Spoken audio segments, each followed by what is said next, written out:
Hypnotism അത് എന്തുകൊണ്ടാണ് നിർത്തിയത്?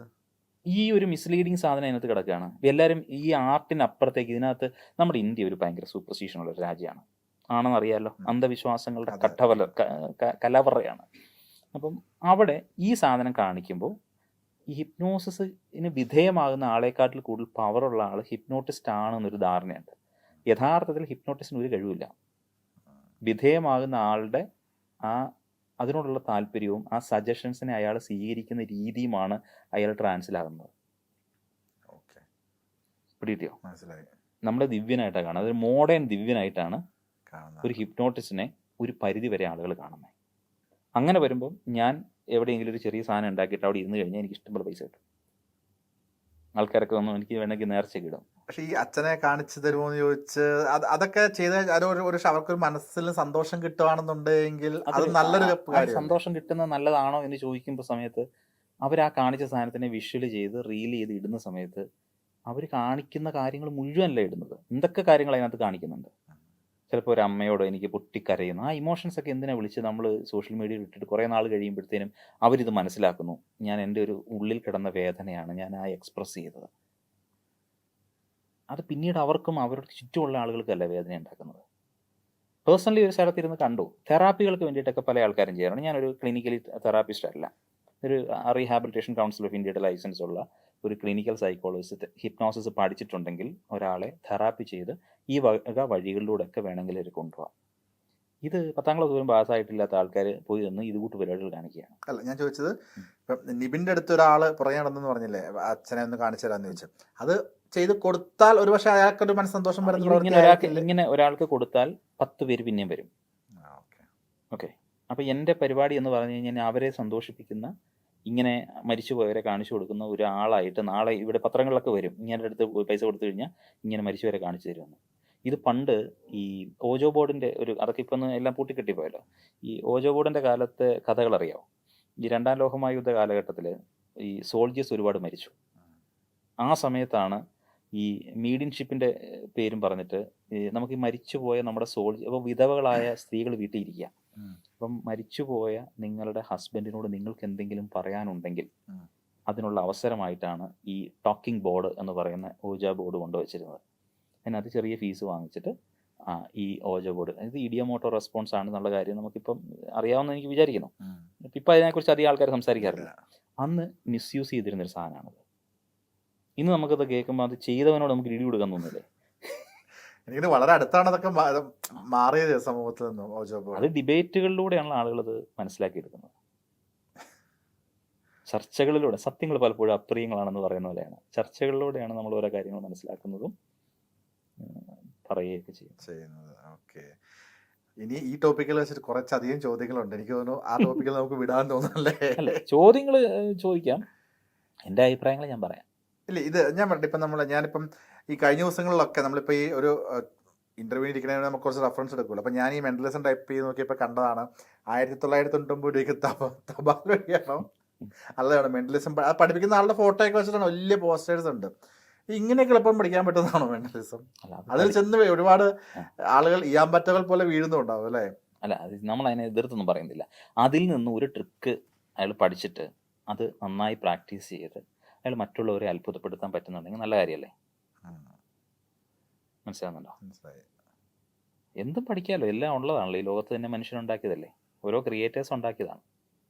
അതവർ പഠിപ്പിക്കാനായിട്ട് വെളിയിലേക്ക് വരുന്നു, അവർ പഠിക്കുന്നു. എന്നിട്ട് അവർ ഉദ്ദേശിച്ചതാണോ പഠിച്ചത്, അവർക്കത് ചെയ്യാൻ പറ്റുന്നുണ്ടോ, അത്രത്തോളം പ്രാക്ടീസ് അവർ കൊടുക്കുന്നുണ്ടോ, ഡെഡിക്കേറ്റഡ് ആണോ, ഇനി ഇതിൻ്റെ മാർക്കറ്റ് എന്താണ്, ഇത് അവതരിപ്പിക്കണ്ടേ? പഠിച്ചതുകൊണ്ട് മാത്രം കാര്യമില്ലല്ലോ. അപ്പോൾ എന്തുകൊണ്ടാണ് ഇവർ പഠിപ്പിക്കാൻ ഇറങ്ങുന്നത്? ഇതിൻ്റെ മാർക്കറ്റ് കുറവാണ്. ശരിയാണ് അല്ലേ? അപ്പോൾ പിന്നെ ഉള്ളത് പഠിപ്പിക്കുക എന്ന് പറയുന്ന ഒരു സാധനത്തിലേക്ക് കൊണ്ടുവരിക. അപ്പം നമ്മൾ ഇതിൻ്റെ മാർക്കറ്റ് ഉണ്ടാക്കാനുള്ള ശ്രമങ്ങൾ നടത്തിക്കൊണ്ടിരിക്കുകയാണ്. കാരണം നമ്മൾ തിയേറ്റർ ഷോസ് കാര്യങ്ങൾ അങ്ങനെയുള്ള കാര്യങ്ങൾ നമ്മളായിട്ട് തന്നെ കണ്ടക്ട് ചെയ്യുന്നു. ഈ ഷോസിനെ കുറിച്ച് ബോധ്യമുള്ള ആളുകൾ ഈ ഷോകൾ തന്നെ വേണമെന്ന് പറയുന്നു. അങ്ങനെയാണ് ഞാൻ ഒരു 19 രാജ്യങ്ങളിൽ ഞാൻ ഷോസ് ചെയ്തിട്ടുള്ളത്. ഇനിയും പോകാൻ കിടക്കും. അടുത്ത ഏതാണ്? അടുത്ത ഇമ്മീഡിയറ്റ്ലി പോകുന്ന UK, അയർലൻഡ്. എത്ര ദിവസത്തെ ഷോ ആണ്? 2 വീക്കേ ഉള്ളൂ. 2 വീക്കുള്ളൂ. എത്ര സ്റ്റേജസ് ഉണ്ടാവും? അതായത് അതിൻ്റെ കണക്ക് ഇങ്ങനെയാണ് ഞാൻ പറയാം. UK, Ireland, Canada. 2 വീക്സ് ഈ UK, അയർലൻഡ് പോയിട്ട് തിരികെ വരും. പിന്നെ ഒരു 6 ഷോ കാനഡ. അപ്പോൾ 6 4 10 ഷോ. ഒരു 24 വർഷത്തോളമായിട്ട് ഈ ഒരു മേഖലയിലുണ്ട് എന്ന് പറഞ്ഞു. അപ്പം പക്ഷേ ശ്രദ്ധിക്കപ്പെടുന്നത് കുറച്ച് നാൾക്ക് മുന്നേ തൊട്ടാണ് നമ്മൾ ഈ മെൻ്റലിസവും ആളുകൾ അറിഞ്ഞു തുടങ്ങുകയും നിങ്ങളിൽ പലരെയും ആളുകൾക്ക് തിരിച്ചറിയപ്പെടുത്തി തുടങ്ങുന്ന രീതിയിലേക്ക് എത്തുന്നതിന് കുറച്ചധികം ആയിട്ടേ ഉള്ളൂ. ഇപ്പോൾ ഇതിന് മുൻപ് ഇപ്പോൾ 2000 കാലഘട്ടങ്ങൾ തൊട്ടിട്ടാണ് നമ്മളിപ്പോൾ 24 വർഷം പറയുമ്പോൾ ആ ഒരു കാലഘട്ടം തൊട്ടാണ് നമുക്ക് തുടങ്ങുന്നത്. ഇപ്പം ആ ഒരു സമയത്ത് ഒരു ഹാർഡ് ഫേസ് എന്നൊക്കെ പറഞ്ഞ് ഇപ്പം ഇങ്ങനത്തെ കഴിവുകൾ നമ്മൾ കാണിക്കുന്നു, ഇതൊരു ടാലൻ്റ് ആയിട്ട് നമ്മൾ അവതരിപ്പിക്കുന്നു. അന്ന് ഇത്രയും മനസ്സിലാക്കാൻ പറ്റുന്ന ആൾക്കാരായിരിക്കുമോ നമുക്ക് ചുറ്റുമുള്ളതെന്ന് അറിയില്ല. ഇവൻ എന്ത് ഭയങ്കര സംഭവം, അങ്ങനെ ഒരു ഫേസിൽ കൂടെ കടന്നു പോയിട്ടുണ്ട്, ഹാർഡ് ഫേസ് അല്ലെങ്കിൽ. അത് ഞാൻ 2 രീതി പറഞ്ഞു. ഒന്ന്, നമ്മൾ സാധാരണ ലേമാൻ ഓഡിയൻസിൻ്റെ മുമ്പിൽ പെർഫോം ചെയ്യുമ്പോൾ ഈ പ്രശ്നമുള്ളൂ. കോർപ്പറേറ്റ് ഓഡിയൻസിനിടയിൽ ഈ പ്രശ്നമില്ല. എൻ്റെ ഷോകൾ ഏറ്റവും കൂടുതൽ പോയിട്ടുള്ളത് കോർപ്പറേറ്റ് ഇവൻറ്റുകളാണ്. അന്നും ഇന്നും കോർപ്പറേറ്റ് ഷോസ് തന്നെയാണ് കൂടുതലും ഞാൻ ചെയ്തുകൊണ്ടിരിക്കുന്നത്. ഈ കോർപ്പറേറ്റ് ഷോസിനകത്ത് ഫെയിം ഇല്ല.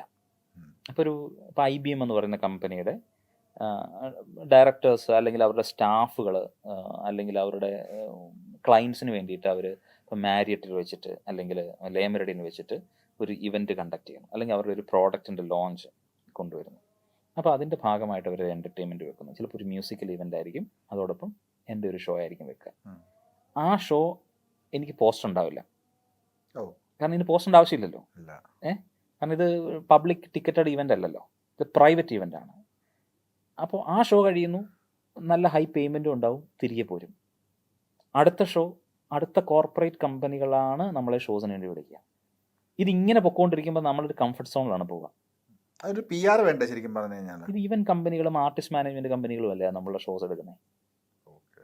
കോർപ്പറേറ്റ് ഷോസിന് വേണ്ടി തന്നെ ആർട്ടിസ്റ്റുകളുണ്ട്, കോർപ്പറേറ്റ് ഷോസിന് വേണ്ടിയിട്ട് തന്നെയുള്ള ആർട്ടിസ്റ്റുകളുണ്ട്. അവർ ഈ സാധാരണ നമ്മുടെ ഇവിടെ ഈ ഉത്സവപ്പറമ്പിലോ പള്ളിപ്പെരുന്നാളിലൊക്കെ പ്രോഗ്രാം ചെയ്യുന്ന ആൾക്കാരല്ല കോർപ്പറേറ്റ്സിൽ വന്ന് ഷോ ചെയ്യുന്നത്. അത് ഇതിൻ്റെ പാറ്റേൺ അറിയാവുന്നവർക്കാണ് ആ ഷോസിനകത്ത് പോകുക. അപ്പോൾ ആ ട്രാക്കിലായിരുന്നു ഞാൻ ആദ്യം മുതലേ പൊയ്ക്കൊണ്ടിരുന്നത്. എന്നിട്ട് സാധാരണ നമ്മുടെ മലയാളികൾക്ക് വേണ്ടിയിട്ട് ഇങ്ങനത്തെ ഷോസ് വയ്ക്കുമ്പോൾ എന്താ പറയുക, ഇപ്പോൾ ഞാൻ വൈലോപ്പള്ളി സംസ്കൃതി ഭവനിൽ ആദ്യമായിട്ട് ട്രിവാൻഡ്രത്ത് ഞാനൊരു അത് സ്വന്തമായിട്ട് നമ്മൾ വൈകുന്ന പൈസ ഉണ്ടാക്കി നമ്മൾ തന്നെ ഓഡിറ്റോറിയം എടുത്ത് അതിന് എല്ലാ കാര്യങ്ങളും നമ്മൾ ചെയ്ത് പ്രസ് മീറ്റും ഒക്കെ നടത്തി ഷോസ് നമ്മൾ ചെയ്യുന്നു. അപ്പോൾ അവിടെ വന്ന് ഷോ കഴിഞ്ഞിട്ട് തിരിച്ച് വരുമ്പോൾ ഇതിനകത്ത് ഈ സൂപ്പർസ്റ്റീഷ്യസ് എലമെൻ്റാണ് പല ആൾക്കാരും നമ്മളുടെ അടുത്ത് അപ്രോച്ച് ചെയ്യുന്നത്. എനിക്ക് ദിവ്യത്വമുണ്ട് അല്ലെങ്കിൽ എന്തോ പവറുണ്ട് എന്നുള്ളതാണ്. ഇതൊക്കെ പണ്ട് ചില പുസ്തകങ്ങളിലൊക്കെ പറഞ്ഞിട്ടുള്ള ആൾക്കാരെ പോലെ തന്നെയുണ്ട് കേട്ടോ. അതൊക്കെ ഞാനങ്ങനെ അപ്പോൾ ഞാൻ ഇങ്ങനെ കണ്ണുള്ളിൽ ഇങ്ങനെ കേൾക്കും. എനിക്കതിന് എതിർത്ത് പറയാനായിട്ട് ഇപ്പോൾ അവരെ ഓരോരുത്തരെയും ഞാൻ കൺവിൻസ് ചെയ്യേണ്ടതായിട്ട് വരും. അന്നേരമാണ് ഞാൻ എൻ്റെ യൂട്യൂബ് ചാനലുകളും എൻ്റെ ഫേസ്ബുക്കും ഒക്കെ വെച്ചിട്ട് ഞാൻ ടോക്കുകളൊക്കെ സ്റ്റാർട്ട് ചെയ്തത്. അപ്പോൾ അതിനകത്തൂടെയൊക്കെ ഞാൻ ഇങ്ങനെ പറയാൻ ശ്രമിക്കാറുണ്ട്. ഞാൻ ആലോചിച്ചാട്ടെ, ഞാൻ പോലും അറിയാതെ ആലോചിച്ചത്.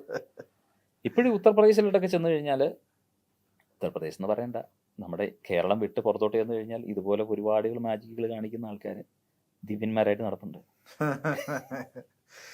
അത് പറഞ്ഞപ്പോഴാണ് ഈ ചില ആളുകൾ ഈ ട്രിക്സ് റിവീൽ ചെയ്യുന്നത് തന്നെ ഒരു പാഷനാക്കി എടുത്ത ആളുകളുണ്ട്, ഒരുപാട് പേരുണ്ട്. ഇന്ന ആൾക്കാർ ചെയ്ത് നമുക്ക് റീലായിട്ടുണ്ട്. കേരളത്തിൽ തന്നെ യൂട്യൂബ് ചാനൽസ് തന്നെ ഒരുപാടുണ്ട്. AXNലൊക്കെ അതിനെപ്പറ്റി വലിയ പ്രോഗ്രാംസ് തന്നെ ഉണ്ടായിരുന്നു. നമ്മൾ സ്ഥിരമായിട്ട് കണ്ടുകൊണ്ടിരുന്നത് അയാളുടെ ഫേസ് റിവീൽ ചെയ്യില്ല, പക്ഷെ അപ്പം മജീഷ്യൻ സ്ക്വാഡ് ഒരു പ്രത്യേകതരം മാസ്ക് ഒക്കെ ഇട്ടിട്ടുള്ളൊരു ഫേസ് ആയിരുന്നു. അപ്പം നമ്മൾ സ്ഥിരമായിട്ട് നമുക്ക് ഇതാണല്ലേ ഇതിൻ്റെ പിന്നിൽ നിന്നുള്ള നമുക്ക് പിന്നെ എക്സൈറ്റ്മെൻറ്റ് പോയി. മെൻ്റലിസത്തിൻ്റെ തന്നെ പല ട്രിക്കുകൾ റിവീൽ ചെയ്ത യൂട്യൂബ് ചാനൽസ് ഒരുപാടുണ്ട്.